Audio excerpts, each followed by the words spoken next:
All right, welcome back. We continue right here on the Bordas and Bordas Hotline, 412-575-2600. Paul, if you were to guess, if I gave you 3 names before we get to the phone lines and the tweets here, that would be Phil Kessel, Chris Letang, Evgeny Malkin. If the Penguins are to depart with one of those 3, which would you think it would be? Kessel. I think Kessel would be the obvious one, right? I mean, he's the one that basically said goodbye when he was cleaning out his locker. You know, I had a great 4 years here, but you never know. You know what I'm saying? I think he's probably the easiest one to move, right? I mean, Malkin's got a full no trade clause. I think Kessel's got a partial or a limited, no trade clause. And Letang, I mean, I keep hearing people talk about trading him. What is his value going to be when you consider his health history and his injury history and all that other stuff, and the fact that he's kind of a unique player that I don't know fits in every single system that's out there? And I think he's got a partial no trade, if I'm not mistaken, too. So to me, I think the value in trading Chris Letang, you're not going to get anywhere close to what you need to get for him. You can't trade him. Well, I wouldn't trade him. I'm a big Chris Letang believer that that kind of player is what this team needs, and he's hard to replicate. He really is. Yes, he's prone to his mistakes, and they have to figure that out, obviously. But I think if you looked at his regular season, you would say that it was as good as any, in the Eastern Conference. He wasn't going to win a Norris. There was a time where people thought about that. He's still very good, and I think they need a component. I wouldn't even bother with that. But we'll see how it goes. It should be an interesting summer. Let's go to Will in McKees Rocks, who begins tonight. Hey, Will, how are you? Hey, guys, how are you this evening? Good, thanks. Hey, listen, you guys stole my thunder about the Ridge Rodriguez experiment, but I wanted to switch it up and still talk Pirates if I could. Sure. When Corey Dickerson comes back, who do you think is the odd man out in this outfield right now? Good question. Paul, what do you think? I don't think there's an odd man out myself. I think it's just a... I honestly think they bring Corey Dickerson back, let him play for 4 or 5 games to show people he's healthy, and then they try and trade him. Well, that's it. You must have a big leap of faith into the corner of Brian Reynolds. You know, he's I don't know. I want to see more of Brian Reynolds, but at the same time, when Corey Dickerson is ready, and he's not yet ready, so I think I'm glad. Jason Martin did a good job, but that he was the obvious choice to send down once Marte came back. So I would just keep. Why playing was he Brian the Reynolds. obvious choice and not Shuck? Well, because Shuck has a different role. I think he's more of a veteran guy who they like off the bench. I think you have a guy like Jason Martin, you want him to play every day. Shuck is so old it doesn't matter. He stinks. But anyway, my thing is, I would send down.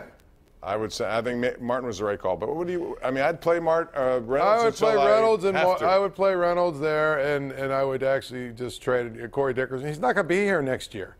He's not, you know what I mean? You're getting rid of him at the end of this year anyway. Why not just let Brian Reynolds play and see what he can do for a full season? Well, and if he grows and gets better, now all of a sudden you go into next year and you've got an outfielder in left field that's going to be there for a long time, and you can start to worry about and work on moving on from Polanco and put Martin on the other side. Well, before you can do that to Dickerson, though, and trade him, I think he has to prove he can play and be healthy at the same time. So he has to get out there and do that, and if he has problems, then that's a whole different issue they'll have to confront. John in Banksville. Hey, John, welcome aboard again. Hey. How are you? Good. How you guys doing? We're good. I want to talk some hockey with you. I've got a comment and a question I want to get your take on. All right. I'm really, I don't know how surprised I am, but the Islanders being down 3-0 shows you just how pathetic the Penguins were in the playoffs. Now, if they'd have a better chance if Letang was on Carolina's defense, but he's not. And my question is this. On the media today and Facebook, there were reports that Malkin would consider a trade with Florida and the Rangers.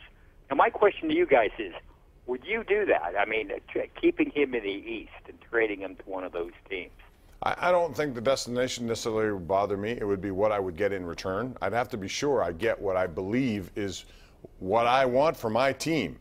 Too many times we talk about don't go to this team because we got to play. No, I think they're going to try to put together a team that best is capable of competing with all teams in the East. If that means trading with teams within the East, so be it. I don't have a problem with that, Paul. Yeah, I don't either. I think the one thing that I would say about the whole Islanders thing is you got to remember hockey is about matchups.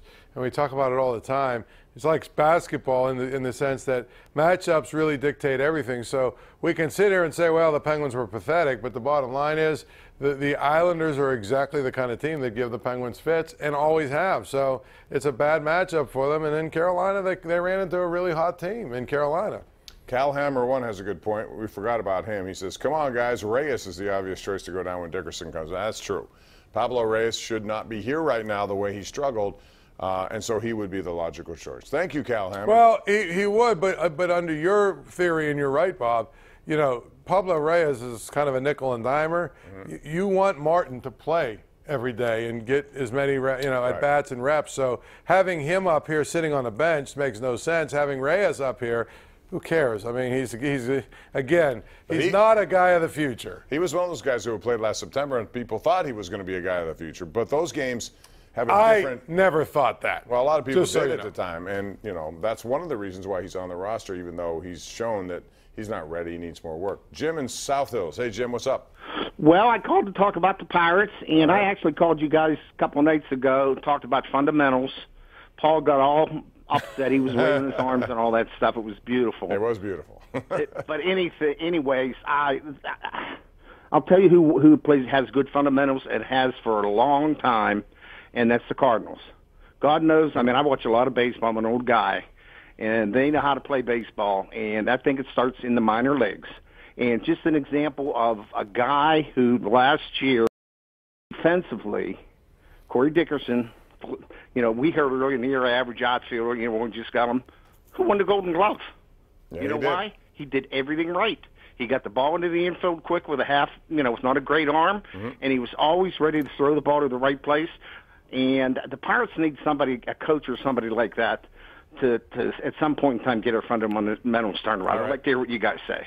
Paul, go ahead. Yeah, I mean, I think part of it, though, is Corey Dickerson. That's who he is as a player, right? I mean, he's a guy that is very coachable. He's a guy that wants to be good. He's a guy that tries and works hard at his craft. But, again, I keep hearing people say, oh, well, Josh Bell, if he just keeps working hard and he keeps doing these things, he's going to become a good first baseman.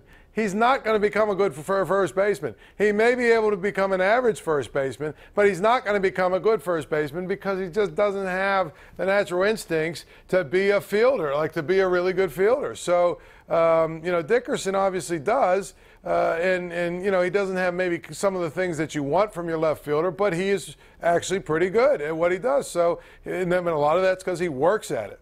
Let's go to Pete in Squirrel Hill. Pete, what's up? Hey, guys, how are you tonight? Good. What's going on? Hey, Bob, happy anniversary to you also. Thank you. You're spending in the casinos of Monte Carlo, but I'm glad you're back on the air. Thanks. But my question, Bob, if you watch the hockey game tonight, I've seen something I've never seen before in my life. Columbus Blue Jacket takes a shot. It goes off Tuukka Rask's shoulder up into the net. The official rule is if it comes back off of the net and somebody gets possession of the puck and makes a pass, it stands. I've never seen it before in my life, and they said that is the official rule. In Toronto, cannot get involved and overrule. That's how Columbus got that goal. Did you ever hear anything like that?